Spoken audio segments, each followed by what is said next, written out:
Is Your God Bleeds by Jay Wilburn. The townsfolk drew in closer as the three missionaries maneuvered toward the dilapidated church. They passed a sign that declared this cluster of buildings to be the township of Second Skin. Many of the shuttered businesses bore the name as well. Reverend Augustus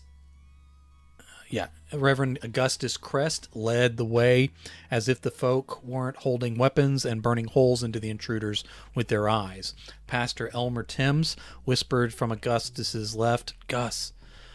When nothing else came from the man's trembling lips, Augustus said, "Hold strong, brother." Gus had no illusions that Elmer had the sort of iron in his soul, nor the spirit in his heart for this sort of real danger in the service of the Lord.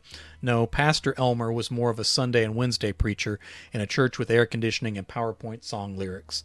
His fears were the deacons holding a meeting and deciding to can him. Never was his skin in true mortal danger like it was today in the Appalachia village of Second Skin. Old Elmer, a product of modern Western Christianity, didn't like serving in the mission field, and he sure didn't like the sort of pressure the apostles felt in the early days of the church. Second Skin was more akin to those ancient pagan locations than the usual Christianized small towns across rural America. Gus bet it would be difficult to find a map that showed Second Skin. There were likely lots of contour lines marking these mountains and hard valleys, but cartographers may not have known this little town's existence. This isn't the place where the Elmer Timms of the world shine. But I thrive upon it, Gus said, finishing the thought out loud. Sister Dorothy Hemp whispered amen from his right. Elmer muttered, "I think we got to survive in order to thrive." Gus rolled his eyes. "Not in the mood to be martyred today. Then how about you don't shake and squawk so much like a scared chicken waiting to be beheaded and plucked?" "Do chickens squawk?" Dorothy asked. Gus actually laughed aloud as a fellow with a hand axe brandished it in front of them. He started to raise the dull head of the thing and showed gaps between discolored teeth. The good old boy was white and dirty. Everyone in town was. Mountains and forests rolled away in all directions from that raised hatchet with its neglected edge. Gus thought he might be more likely to take a concussion from the thing than a cut, but wasn't the sort of theory he wanted to test. Gus used two fingers to push the weapon aside. The fellow looked too shocked at the missionary's audacity to put up a fight. Gus used his other hand to shuffle the fellow a step sideways as the three evangelists passed onward. He probably could have shoved the axeman harder, but Gus didn't want to push his luck. Many of the buildings they passed were boarded over and looked to be crumbling out from behind the hammered wood. Houses that sat back from the central roadway did not appear to be aligned on any side streets themselves. The scrap wood and scrap metal structures with old plastic from windows looked to be built any place folks found a clear spot between trees. Trails of dirt, mud, and gravel weaved in and around all these crumbling places before vanishing over a hill or down into an overgrown gully.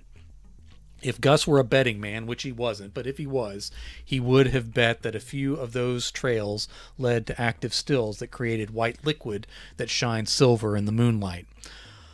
More likely, a few of these folks cooked meth from more than they moonshined. For some reason, those type tended to cook in their own houses.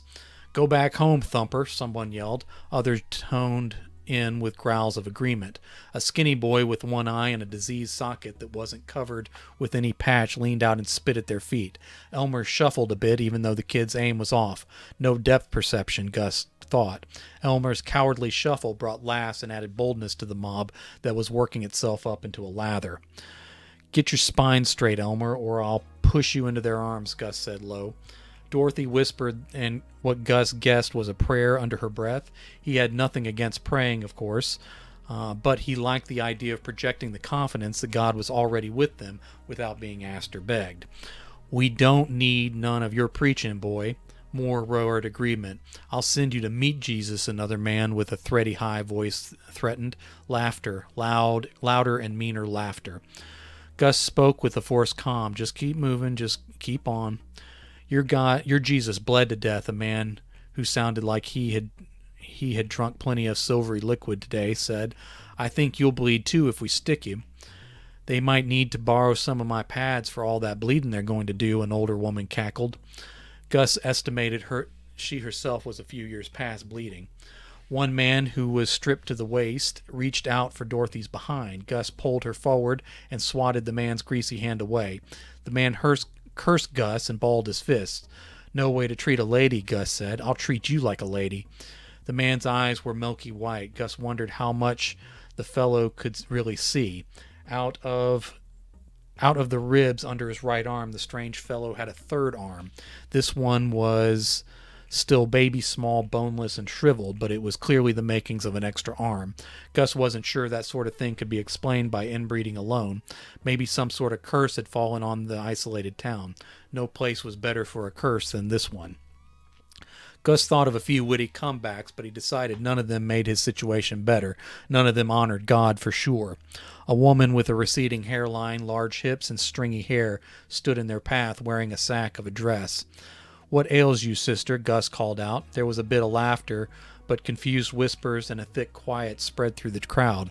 It was more of an awkward silence in a conversation than it was anyone actually calming down. Even the balding woman lost some of her confident gravity.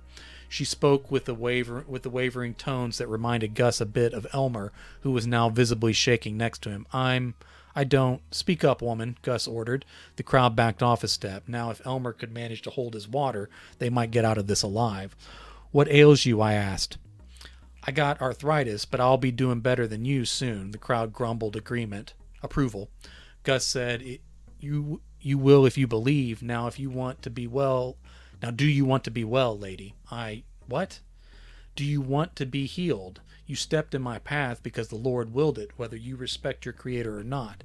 So now is your choice. If my bleeding God can heal you, do you want me to ask him to do so?" Make a choice, woman. I'm not here to stand around. I'm about God's business." She started again as everyone waited for her to finish. "I want to be healed." Gus stepped forward and the crowd shuffled away, but stayed close enough to watch. A few men jostled others to get to where they could see. Gus's hands started to glow, and a few dirty old boys and gals fell to their knees. Maybe they weren't yet worshiping, but they were fearing a higher power one way or the other. Never underestimate a light show, Gus thought. "Don't touch me, please," the woman said. "You already decided, sister." Gus struck her on the forehead. There was a flash of light, and a gasp traveled through the townsfolk. His hands were swallowed in the flash on impact, so no one saw for sure, but it sounded like he hit the woman with a closed fist. She stumbled backward before her knees locked up, and she bounced the back of her head on the ground when she fell. She was out. "You killed her. You're a devil." "If you believe in the devil," Gus challenged, "then you must believe in a God." "I ain't never seen God," one man countered, "but I believe I've seen the devil today." Gus spread his hands and the crowd recoiled. "Either way, you should show holy fear before me." Pipes, clubs, and blades lifted around them. Elmer started to outright weep. He wasn't much good under pressure like this, nor really any other time as far as Gus was concerned. Pastor Elmer dropped to his knees and held out his palms in a defensive posture. The remaining teeth of the mob showed as they leered at and fed upon the energy of the pastor's terror. Gus growled from between his complete set of gritted teeth, "Ye of little faith." Elmer drew in breath to start begging, but Gus had no intention of letting him finish. Gus seized the coward's chin and the back of his head. He twisted in two different directions, and Elmer finally shut up because his neck snapped like kindling. The dead pastor first went stiff, then slumped boneless to his side. The mob pulled up short. The old lady Gus had put on the ground started to twitch, but she wasn't going to get around fast enough to make his point. Gus's hands started glowing once more. He took Elmer up by his broken neck with both bright hands and hoisted him bodily upward. Bones ground and scraped against one another. The crowd hissed in revulsion. "Come forth," Gus whispered. The light over his hands vanished with another flash, and all the bones in Elmer's neck crackled. Gus let go, and Elmer staggered from side to side with his eyes still closed. A few people in the mob dropped their weapons and reached out to catch Elmer if he were to fall. The resurrected pastor's eyes fluttered open. He turned his head from side to side. A few smaller crackles made the townsfolk hiss again. bruising already spread in a ring around Elmer's neck that would last a few days, just like the times before. Elmer finally focused again and asked, "What happened?" "A miracle," Gus said. "Nothing you need to worry about or remember for now." Everyone dropped their weapons and bowed. It wasn't exactly Christian to let them keep doing that, but it beat having them try to kill him, Gus figured. The first lady healed in this strange little town of Second Skin finally stood.